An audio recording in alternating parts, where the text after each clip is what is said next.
Hey everyone, welcome back and happy Saturday. All right, guys. Well, I hope you had a very happy Thanksgiving. We're getting into the holiday season, so that's exciting, but we have a lot to talk about. We have Monday's hot messy topics. We're about to really dive back into hot messy topics, which I'm so excited about. Like every once in a while, we'll take a week off. This was a very important week. You guys know that Jason's mom, my mother-in-law, she was in the hospital getting surgery for cancer. So it didn't make sense. Like it wasn't a good week for us to even be doing that, along with all of the holiday stuff going on. And it wasn't very easy to sort of have somebody else come on and join me. Also, I wasn't in the right mindset. So I think that you guys would probably understand. But yeah. Anyways, we are on Saturday. She is coming home today. We are all good, happy, positive, and we're about to break into all of it. So smash the like button. If you guys are not subscribed, get subscribed, and let's jump right in.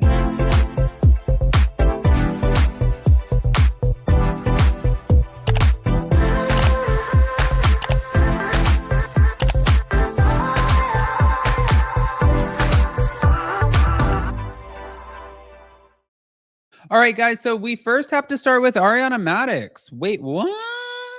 So she landed a guest role on St. Denis Medical, where she's going to appear as Dr. Emerson. So her debut episode is Dr. Emerson. That was scheduled for December 1st, which I believe that is, what is that? Tuesday? Tuesday. So on the show, she's going to be introduced as the ex-girlfriend of a character named Bruce, who was played by Josh Lawson.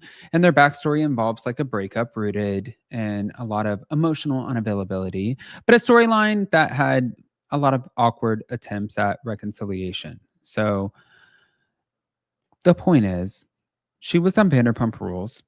Then she became the host of Love Island. She was also on Chicago. She killed it as Roxy. And then from there, she was, well, before that, on Dancing with the Stars. I can't even keep up with this girl.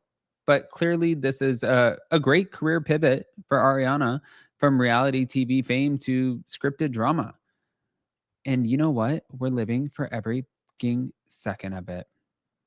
But moving on, I wanted to get into all of this Demi drama from Secret Lives of Mormon Wives. So you guys know that Demi's husband, Brett, he once faced domestic violence and criminal mischief charges tied to a 2010 confrontation with his then wife, Angie Harrington, which also was on the Real Housewives of Salt Lake City. So what the is happening?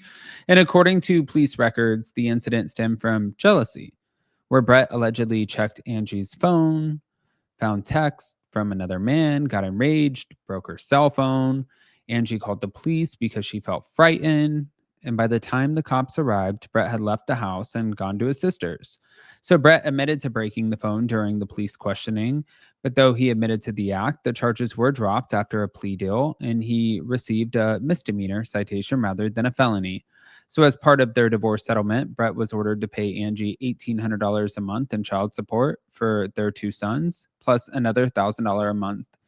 And that was for alimony for 4 years.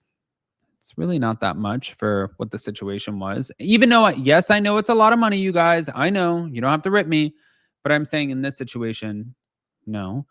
But despite legal guidelines calling for a lower support payment. But that financial burden raised eyebrows now that Brett is back in the spotlight, married to Demi, especially given how viewers and co-stars are referencing the history amid some of their current controversies. Like, I don't know, the fucking Fruity Pebbles shit. By the way, did you guys see that? So let me just go back to it for a second. This came out where allegedly, well, it wasn't even allegedly. They admitted to it. So I don't have to say that.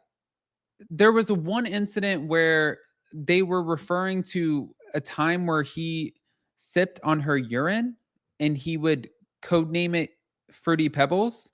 And now they're totally leaning into this on TikTok. I mean, they're all leaning into it on TikTok, but like, in what world? I would be mortified. I would be like, No, didn't happen. I didn't do that. I didn't drink somebody's piss, not even my wife's. I didn't do it. Nope, that's definitely not where they're going. So, okay. Moving on. Now, the next thing that I wanted to get into was the fact that if you guys did not check this out, I feel like Demi sharing, I mean, oh God, where do I even start? Earlier this week, Demi claimed that she conspired with production to make it seem like she and Dakota had something going on around the same time that the Secret Lives of Mormon Wives star poked fun at the Fruity Pebbles controversy. So she shared all of this.